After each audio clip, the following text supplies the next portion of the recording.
Good morning, students. How are you?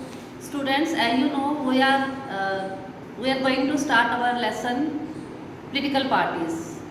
The topic is necessity of political parties. In previous video, I have taught you about the functions of political parties. हमने 7 functions किए थे और main topic था why do we need political parties? हमें राजनीतिक दलों की ज़रूरत क्यों है?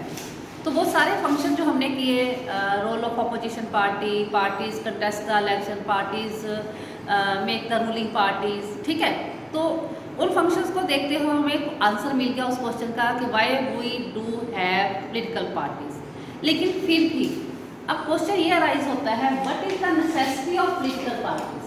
नेसेसिटी क्या है, ज़रूरत क्या है? कहते हैं हमने जो पीछे 7 फंक्शन हमने किए प्रीवियस वीडियो में पॉलिटिकल पार्टीज के, तो इसका आंसर तो ऑलमोस्ट मिल गया कि नेसेसिटी क्या है, ज़रूरत क्या है। We need political parties because political parties ये सारे फंक्शन परफॉर्म करते हैं। But still need to ask why modern democracies can not exist without political parties, कि आजकल के जो मॉडर्न डेमोक्रेसीज हैं वो पॉलिटिकल पार्टीज के बिना चल क्यों नहीं सकती, कारण क्या है? वो कहते हैं हम इस चीज़ का आंसर एक सिचुएशन को इमेजिन करेंगे। मान लो एक ऐसी सिचुएशन आती है जहाँ पर कोई भी पॉलिटिकल पार्टी नहीं है और इलेक्शंस नहीं होते, हर कैंडिडेट जो है इलेक्शन में इंडिपेंडेंट कैंडिडेट है, जिसको हम आज़ाद उम्मीदवार कहते हैं। वो किसी भी पॉलिटिकल पार्टी के साथ कनेक्टेड नहीं होता, वो इंडिपेंडेंट कैंडिडेट होता है। आजकल भी जब इलेक्शन होते हैं कुछ कैंडिडेट तो किसी न किसी पॉलिटिकल पार्टी के साथ एसोसिएट होते हैं। आपने कई बार सुना होगा कि वो तो आज़ाद उम्मीदवार है, ठीक है, इंडिपेंडेंट कैंडिडेट है। सो in on will be able to make any promise to the people about any major policy changes। अगर वो इंडिपेंडेंट है तो वो लोगों के साथ छोटे छोटे प्रॉमिसेस तो कर देगा, लेकिन मेजर पॉलिसीज चेंजेस के लिए वो प्रॉमिस नहीं कर सकता। मतलब स्टेट लेवल पर या अगर नेशनल लेवल पर उसने कोई प्रॉमिस करना है, क्योंकि वो इंडिपेंडेंट है, उसको सपोर्ट करने वाले बहुत कम हैं। हाँ, अगर वो अपनी लोकेलिटी में तो कोई ना कोई सड़क बनवा दी, स्टेट इलेक्ट्रिसिटीज लगवा दी, ऐसा कर सकता है। मेजर पॉलिसीज चेंजेस वो नहीं कर सकता। द गवर्नमेंट में be formed but it's utility will remain ever uncertain.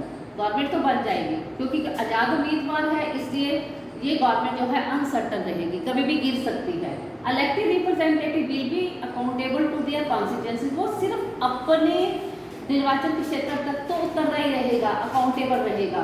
But अगर पूरी देश का होता है या पूरे एक स्टेट का मामला आएगा तो फिर उसको कौन रन करेगा? कोई ना कोई ऐसा कैंडिडेट ऐसा होना चाहिए जो किसी न किसी पॉलिटिकल पार्टी के साथ एसोसिएट होता है। चलो नेक्स्ट ये है कि we can also think about it by looking at the non party based election to the panchayat in many states. हमारे इंडिया में भी कई ऐसी स्टेट्स हैं यहाँ पर पंचायत की इलेक्शन जो है विदाउट पार्टीज होती हैं, मतलब कोई पार्टी के कैंडिडेट नहीं खड़े होते, सरपंच और पंच इंडिपेंडेंट होते हैं। आल्सो पार्टीज जो है वो कंटेस्ट फॉर्मली नहीं करती, ठीक है।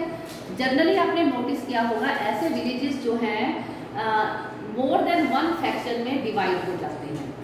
होता क्या है ऐसे विलेजेस में? पार्टीज तो नहीं होती, लेकिन हर एक ग्रुप, फैक्शन होता है, ग्रुप अपना एक पैनल खड़ा करता है। कुछ लोगों का एक पैनल बनाएंगे हर कैंडिडेट्स का, फिर वो पैनल क्या होगा, मान लो 5 पंच उन्होंने इलेक्ट करने हैं, पूरे विलेज को 5 पैनल्स में डिवाइड कर दिया जाएगा। हर पैनल में मान लो 3 कैंडिडेट खड़े हैं, ठीक है, एक को चुनना है, 5 पंच चुन गए, ठीक। एग्जैक्टली हुआ क्या है, पार्टी नहीं है, पैनल है, तो जो विलेज है वो तो डिवाइड हो गया ना। पार्टीज भी ऐसे ही करती हैं, तो इनडायरेक्टली ये लग रहा है कि नॉन पार्टी बेस्ड है, लेकिन विलेज फैक्शनिज्म में आ गया, डिवाइड हो गया। That is reason why we find political parties in almost all countries of the world. भी कान हमने सीधे भी नहीं पकड़े, लेकिन थोड़ा उल्टा करके पकड़ लिया, इसलिए पॉलिटिकल पार्टीज के बिना इलेक्शन जो हो ही नहीं सकते। Whether these countries are big और स्मॉल, हर कंट्री में पॉलिटिकल पार्टीज हैं, चाहे वो बड़ी हैं छोटी हैं, पुरानी कंट्रीज हैं, नई कंट्रीज है, डेवलप्ड हैं और डेवलपिंग है। आप अमेरिका का एग्जांपल ले लो, it is a developed country, उससे ज़्यादा कोई और डेवलप नहीं है, विकसित नहीं है। इंडिया का ले लो, डेवलपिंग कंट्री है, या अंडर डेवलप्ड ले लो जैसे भूटान है, ठीक है, वहाँ पर भी पॉलिटिकल पार्टीज हैं। तो हर कंट्री में पॉलिटिकल पार्टीज हैं। The rise of political parties directly link to the emergence of representative democracy. देखो पॉलिटिकल पार्टीज जो है उनका होना रिप्रेजेंटेटिव डेमोक्रेसी के साथ पूरा लिंक करता है। रिप्रेजेंटेटिव डेमोक्रेसी मीन्स प्रतिनिधित्वात्मक लोकतंत्र।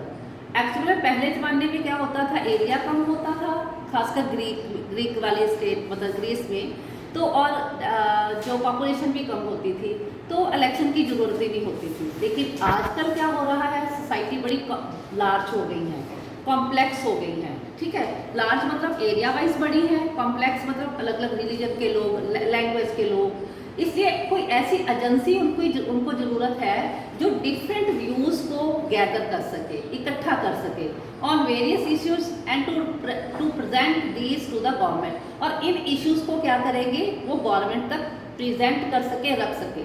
आप लेटेस्ट देखो, फार्मर्स का धरना चल रहा है, बिल पास हो रहे हैं, सेंट्रल गवर्नमेंट के बिल किसी भी को पसंद नहीं आ रहे। अगर एक पर्सन तो अगर सारे के सारे कैंडिडेट इंडिपेंडेंट होते, पार्टी होती ना, तो पार्लियामेंट तक अपनी बात कौन रखता, सेंट्रल गवर्नमेंट तक अपनी बात कौन रखता, फार्मर्स नहीं रख सकते थे। अब क्या हो रहा है, क्योंकि पॉलिटिकल पार्टीज हैं तो ये जिनके भी जो इश्यूज हैं, वेरियस इश्यूज हैं, मैं ब्रंट का ही एग्जांपल ले रही हूँ, ये चली फार्मर्स वाला रहा है, तो वो अपने अपने पार्टी लीडर्स को अपनी प्रॉब्लम्स बताते हैं। ये लीडर्स जो हैं, क्योंकि एमएलए से हैं और एमपीज भी हैं, वो इन इश्यूज़ को कहाँ पर रखते हैं, गवर्नमेंट पे। इसलिए पार्टीज के बिना हमारी नीड्स को, हमारे इश्यूज़ को कहीं भी गवर्नमेंट तक कोई और नहीं पहुँचा सकता। They needed to some way to bring various representatives together so that a responsible government could be formed. इसलिए होना क्या चाहिए, कोई ऐसे रिप्रेजेंटेटिव्स इकट्ठे होने चाहिए जो एक अच्छी गवर्नमेंट, जिम्मेवार गवर्नमेंट जो है वो बना सके। They needed a mechanism to support or restrain the government. एक ऐसा मैकेनिज्म होना चाहिए जिसमें जो गवर्नमेंट को सपोर्ट भी कर सके ये मैकेनिज्म, और गवर्नमेंट को रोक भी सके गलत काम करने से, पॉलिसीज बनाने में, जस्टिफाई और टू अपोज देम, उन पॉलिसीज को जस्टिफाई करना। देखो अब कुछ तो पार्टीज ये कह रही हैं कि ये बिल सही है, कुछ पार्टीज ये कह रही है कि ये बिल गलत है, oppose them. Political parties fulfil these duties. अब कोई एक पर्सन ये काम नहीं कर सकता, ये काम कौन कर सकता है, जस्ट और just political parties. Political parties ही ये काम कर सकती हैं दैट एवरी रिप्रेजेंटेटिव गवर्नमेंट है, और हर रिप्रेजेंटेटिव गवर्नमेंट में इसलिए पॉलिटिकल पार्टीज का होना जरूरी है। We can say that parties are a necessary condition for a democracy. इसलिए हम ये कह सकते हैं फंक्शंस को देखने के बाद, नेसेसिटी को देखने के बाद, कि जो पॉलिटिकल पार्टीज हैं they are necessary condition for democracy. Democracy जो है पॉलिटिकल पार्टीज के बिना नहीं चल सकती, बिल्कुल नहीं चल सकती। अब आप ये फंक्शन देख लो, ये फोटोग्राफ्स हैं, categorise these photographs by the function of the political parties they illustrate. मतलब इन तीन आपको कार्टून नजर आ रहे हैं, कहता है कि आपने इनको कैटेगराइज करना है कि क्या क्या फंक्शन वो कर रहे हैं। फाइंड वन फोटोग्राफ और न्यूज़ क्लिपिंग, ये छोड़ दो, ये देखो सबसे पहले वन में देखो activities of BJP Mahila Morcha demonstrate to against hike in prices of onions and LPGs in Visakhapatnam. ये बीजेपी पार्टी की कार्यकर्ता हैं, ऊपर सिलेंडर उन्होंने पकड़ा हुआ है, गले में ओनियंस की माला डाली हुई है। क्या दिखा रहे हैं, डेमोन्स्ट्रेट कर रहे हैं कि ओनियंस के प्राइस बहुत बढ़ गए हैं, एलपीजी गैस के प्राइस बहुत बढ़े हैं, क्योंकि नो डाउट वहाँ पर विशाखापट्टनम में बीजेपी की गवर्नमेंट नहीं होगी ना, उस समय किसी और पॉलिटिकल पार्टी की गवर्नमेंट होगी।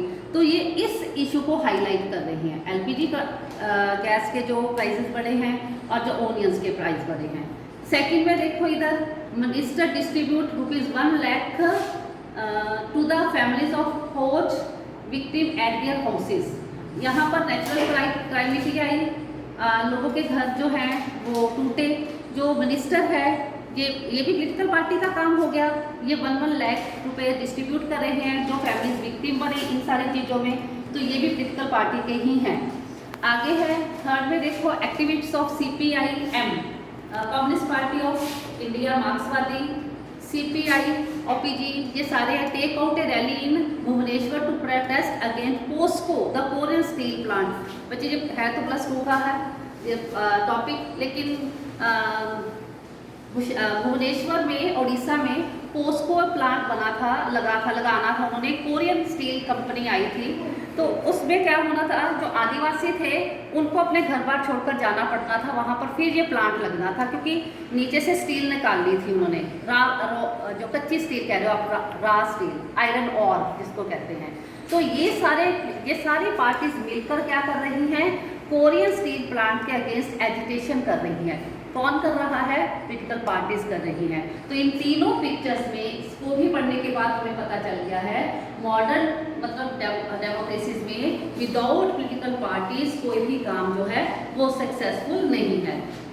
तो स्टूडेंट्स, पहले आपको ये वीडियो भेजूंगी, PDF भी क्वेश्चन से रिलेटेड भेजूंगी, तो आप वो क्वेश्चंस को राइट भी करना और लर्न भी करना। Okay, bye.